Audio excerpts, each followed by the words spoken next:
All these coaches have something like unique to work with their new clubs, and Shane Steichen might not have his running back here because Jonathan Taylor's in the news, not happy with how those talks are going. Jim Irsay, the owner there, is being very vocal about what he thinks about. He says if he's gone out of the league, if I'm gone out of the league, no one cares. The league continues to operate, which is true. Actually, that is a true statement by Jim Irsay, but it seems like very counterproductive if you're trying to ingratiate yourself to your best offensive weapon on your team. Yeah, that almost seemed like a somewhat of a measured threat a little bit. Basically, I'm gonna kill you. Well, yeah, if you're not there and you want to hold out, the league's not going to miss you. We're going to keep going. We're going to keep going, right?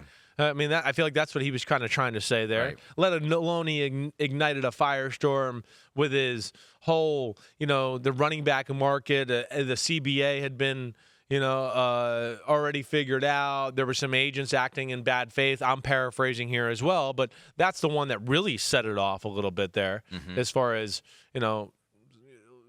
pissing your best player off a little bit, or just having a little compassion for the situation. Again, like what I said with Saquon Barkley, I'm saying with Jonathan Taylor, and this is where, they're going to have the support of the locker room because like I said to Florio, and I joke around, I said that Jonathan Taylor could fight DeForest Buckner in the middle of the locker room, and we'd go, whoa, what a great fight. And then he could go out and race the wide receivers, and we'd go, damn, he's going to beat the receivers, right? And then he can go to the basketball court, and we'd go, let's have a dunk contest. And he'd go, whoa, Jonathan Taylor can be in the NBA dunk contest at 5'10". He can go through the legs. He can do 360. So these are your greatest athletes, and they're not being paid, like I said. Let alone in this one, here's one where – and again, this is where it's a little bit of talking out of both sides of the mouth by the teams, the owners, and all that. They want to make Anthony Richardson, Shane Steichen wants to get off to a good start. What do they need? Oh, that's right. Their best offensive players, their running back. Yes. That's right. He's going to kind of make things look a little bit better than they are, right? So that's where I could see him feeling like it's disrespectful. And like I said with Sean Payton, I'd go back to the same thing with Jim Irsay a little bit and go, well, you're above these tweets. Stop tweeting. You're above this. You're a what do I want to say? You're like a god king. You own a football team. You got billions. Why are you getting into the pissant Twitter conversations about the running back market? Don't do that. It did no good for him, his team, or anything. And, Jonathan Taylor's disgruntled and pissed off, which he should be. First of all, it's X now. X, sorry. He's not Twitter. I'm calling it Twitter. He's X, yeah. It's very impossible to call it X moving forward.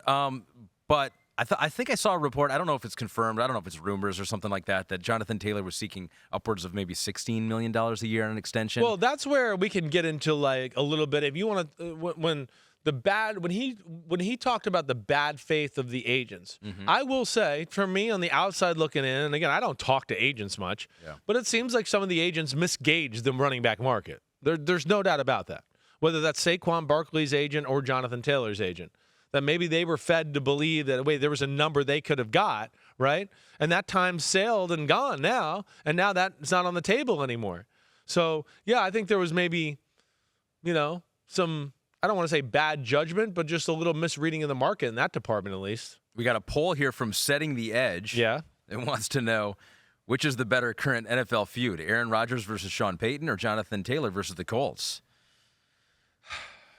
I think I'm more intrigued in the Jonathan Taylor versus Jim Irsay and the Colts. That one because they're on the same team. Exactly, that hurts more for the Colts. Like the Aaron Rodgers and Sean. That's both fan bases love that. They're fire us up, go get them. It is right. This one is, this is in house, in family. It's tough. This is an issue, and it's just where it's brutal for these running backs. And again, I don't know if I have a fix. You've heard me, but the pool, Florio gives me credit, which I appreciate. The pool for players who, exceed their contracts, and we all put a pool of money in there for these running backs to get paid after the season's over, whatever it is. Which there's already something like that in place for rookies. There's like a rookie wage scale where if you outperform, like his contract this year as a second-round pick is like $4.9 million because of some of the things he's done to,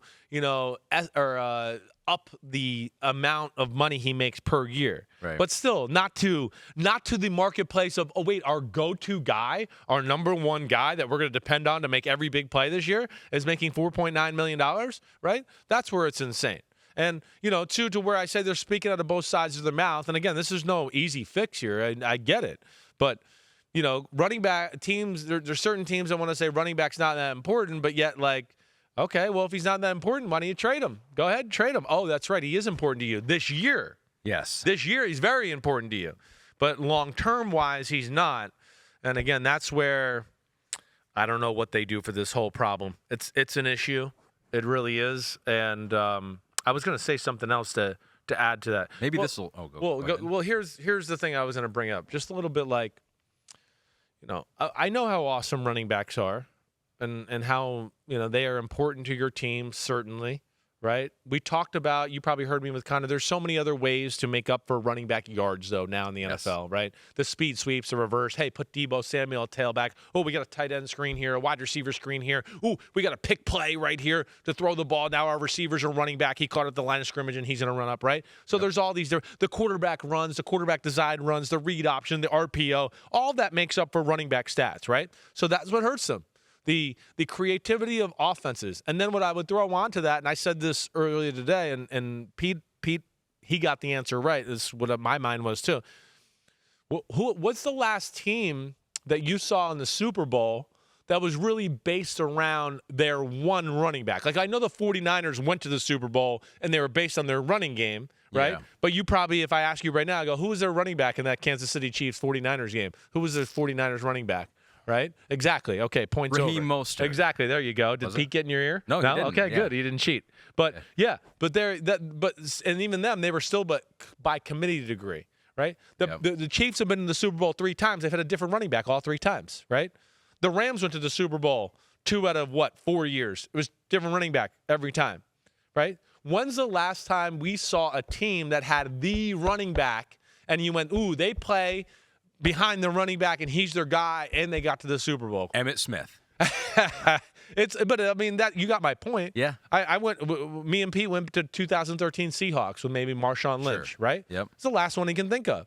And then you get into it before that, and you start to go, well, who before that even, too? Yeah, all the Patriots teams had different guys. Right, the Colts team. So you'd have to maybe get into early 2000s Patriots, Corey Dillon. Then that might be the last one, as far as other than Marshawn Lynch. But all these things go against the argument of the star running back paying him a ton of money, which stinks. Did you see what Travis Etienne said about it? Where when he was asked about it, he was like, I think running backs still get paid like Christian McCaffrey, but you have to do more. You have to be a receiver. Like a Deebo Samuel. Yeah, right. Like if you are a Christian McCaffrey, Deebo Samuel, running back / slot receiver, maybe those guys do get paid. Well, still. the 2 we're seeing get paid right now, right, are Alvin Kamara and Christian McCaffrey. Now, McCaffrey was a horror story until he went and got traded last year. I mean, before he got traded to the 49ers, everyone's like, well, see, he hasn't played much, and he ain't doing that much. See, this is why you don't pay running back. And then he went to the 49ers, and everyone's like, he's the best running back in football. What a great trade. Yeah. So, I mean, we all like, to have it our way.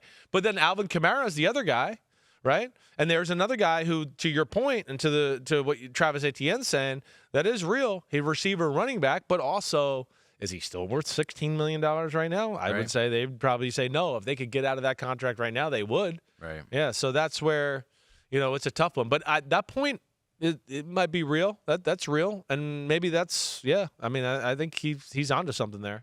Yo, thanks for watching, homies. I appreciate it. As always, the NFL season is right around the corner, so now it's your turn to hit subscribe to Chris Simms Unbuttoned. If you want to get all the training camp battles, preseason film review, playoff predictions, and much, much more, you know where to find it. It's right here, Chris Simms Unbuttoned. Please subscribe. Thanks again for watching. Peace out, homies. See you soon.